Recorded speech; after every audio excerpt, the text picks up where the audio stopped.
Let's touch on Quinn. When you look at the way that he plays, the direct nature of his play, the angles that he runs, is his play actually better suited to the game plan that we're seeing at the moment, where I suppose it hasn't really allowed Billy Proctor or Rieko Ioane space to do what they like to do on the outside, but Quinn is a more direct player by nature. Yeah, and I mean, he's so efficient at getting through the collision. Like rugby is about, you win the collision, you're going to win the game of footy, and that probably is what sets South Africa apart at the moment, because across the field they can always dominate that collision, and it's just something, you saw it off the bench, and now Quinn's done it, starting. It's he's going to be hard to leave out, and I think you're right. Like in terms of how they want to play and how they want to manipulate defence, he's going to have to be watched, which means teams will adjust. He's not going to always have it his way, because they'll have to adjust to him, but what he's doing is forcing them to have to make that adjustments, which may open up opportunities elsewhere to be exposed. We touched on this earlier in the year, Brynner, but we're not necessarily seeing the All Black centres distribute in a classical centre fashion.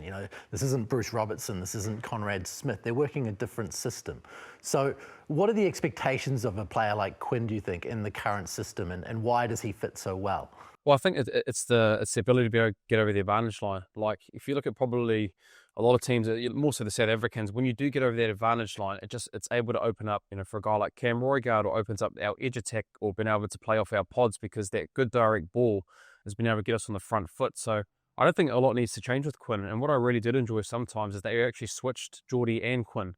So being able to get Quinn at that number 12 role, putting Jordie out to 13. If Jordie doesn't have to be in that ruck, then that third phase, he might end up being a distributor, being able to get the kind of examples that you're wanting, Ross, with that distribution skill. So they can play in and around, being able to use Quinn's physical, dominance, getting over the advantage line, and then being able to maybe open up Jordie Barrett, who has that skill set of being able to have a run pass kick. So I really enjoyed Quinn and being able to see how direct he was. Yes, he did score tries, but his ability to be able to get over the advantage line, I think, is something that we probably haven't seen from our centres in the early part of this season. Well, I think it's because of the style of player, though, as well. Like, defenders fear Rieko's speed, so they tighten up and, potentially gets less. But I think that's what I'm saying. Like, defences will change because he's a running threat first, Quinn. Like, he will take it, and then that's then hopefully going to open up the ability to get to the edge. But defenders have almost drifted off him, and he's gone and taken that space. It's not all brutality. Even that try, he went between bodies, between defenders, and scored. The beauty will be, hopefully, that we see on this Grand Slam tour, that maybe they tighten around him and giving that ability to distribute. I suppose his ability to play 12 also is helping get Jordie into the backfield for the contestable kick game. Like, you saw that contestable kick between Jordie and Suoli'i. Man, that was outstanding. And probably someone of his size is only going to be able to do that, match Suoli'i in the air. So I'm not saying we've solved the issues, but that's another area that really excited me, because it takes away, I suppose, teams' confidence of that threat with being able to get Jordie in that backfield. I do like the way that the coaches are making those adjustments to fit particular skill sets. Like, here's a problem. Who's our guy who can fix that problem? Does it really matter what jersey's on? Let's put him in the place to fix the problem, Brett. The adjustments is probably, the thing we talked around when we talked around with the All Blacks not being able to win the aerial game. They adjusted in Jordie Barrett to be able to be at the back with Will Jordan, two guys that are pretty used to that fullback role and being able to win the ball. Great adjustment with the All Blacks to try and win the aerial battle. And I guess you look at Quinn, his ability to be able to get over the gain line has been a big moving point for us to be able to try. And I guess if we do want to move forward with this Northern Hemisphere tour, which we're going to see with the Grand Slam teams, that we are going to play the physicality and around getting over the advantage line, and Quinn being able to do that opens up the likes of a Jordie Barrett. And don't forget as well that we probably do have, probably three pivots. I think you've got your Damian McKenzie that we probably have shown in this series that if they are from the sideline, they're going to go off 10, being able to get into the middle of the field and attack in the middle. You've also got a Jordie Barrett who can go behind it, and a Will Jordan floats in and around that distribution skill as well. So there's enough distribution between the three of them in that back line that I think with Quinn, I think for him, his ability to be over the gain line and the subtle skills that he has shown, he's improved it throughout Super Rugby. The little deft kicks in behind, his distribution will get better, but I just really liked what I saw, not only on the bench when he's on the wing, but his skill set of being able to get over the advantage line, I think is going to be really beneficial for us when we do go up north in a few weeks' time. As you can imagine, we've had a few emails come through talking about this All Blacks midfield. One from Samson Okero, who suggested that Tupaea at 12 and Jordie at 13 could be a really strong combination. It seems that you could. They're sort of doing it. They're sort of doing that already, but it made me wonder, why haven't we seen Jordie at 13 before? He's played everywhere else in the All Black backline, past halfback, I suppose, is the only one he hasn't.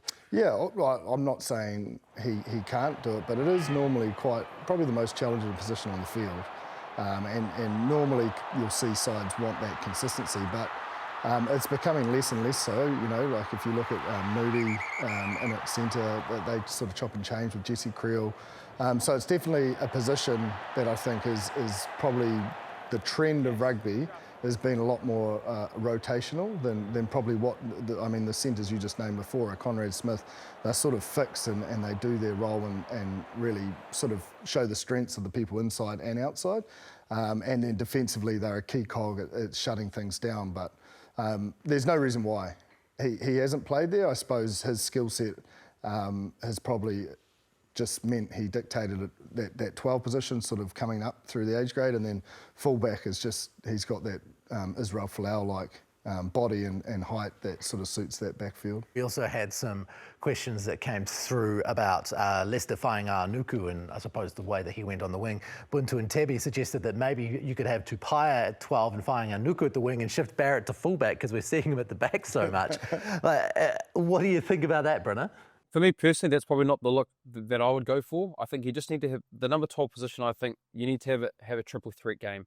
I think you've got to have the ability to be able to have the run, pass, kick, and your 12 is more so your second pivot and more so another first five that's on the field. So not to say that that combination couldn't do it, but my preference is that you need someone like a Jordie who is at 12, whether he's at 13, that has that skill set. So, but if you do want the ability to be able to get over the advantage line, and then, you know, it probably falls more on your kind of Damien McKenzie and Will Jordan, those guys being the game managers along with Cam Roygaard, those boys will get you over the advantage line. And defensively, they will bring a lot of pressure as well. So it depends if they want to change their style to get over the advantage line, then I could understand that combination. But for me, your 12's got to have your all-round ability in terms of what was required game management-wise.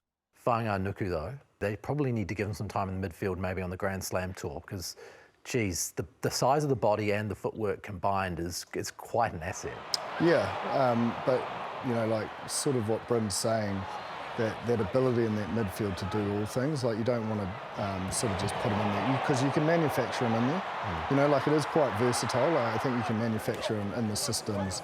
We're in 11, and look, I thought he did a great job on the left wing, and we've probably said the last few years that there's not a real like-for-like style player like a Caleb Clark when he's not available. So now having him available and you know, winning those collisions and I suppose again a player that draws so much attention of defenders, you know, it just created a little bit more space for others. He's always busy. He always likes to, you know, get in and around the ball, goes to work on both sides of the wing. He'll go from one side of the field to the other, and his confrontation, which I think is the biggest asset that he does have, his ability to be able to get over the advantage line, whether it's through a pick and go or one-on-one, you know, those little things that can help out an attack is really good when you have a person that has the ability to be able to do that. So we probably didn't get to see a lot of him aerially, which I think, you know, Caleb Clark is really good at, but, you know, spending time with him with the aerial game is an advantage and something that he does really well as well. So depending on if they want to continue with Caleb Clark when he does get back or Lester gets another opportunity, I feel like those two will end up being on the India tour going between the two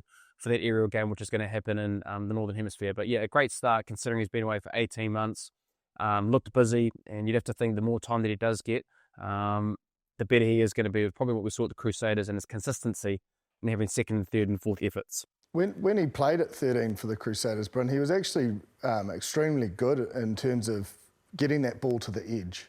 You know, like you'd probably sort of, you look at the way he plays his wing, but he does have, I suppose, the skill set and the deft touch to operate in that 13 role. And he did it at Toulon as well. Like he had, you know, he's been playing in a pretty high league in terms of what's required as a 13. The more experience he's been able to probably see how it's played at a different pace, at a different play. And I think, you know, just coming back, you are right, Jip, his distribution skills, he can do that. He's also got little kicks that he's able to do as well. So yeah, if given the opportunity, I think he could definitely do a job for it. But I think for me personally, I'd like to see him on the wing.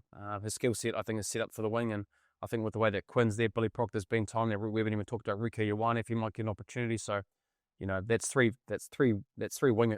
centres, sorry, that could probably be vying in the Northern Hemisphere tour and keeping Leicester on the wing, maybe covering as a 22 at a pinch on the bench if that's the case.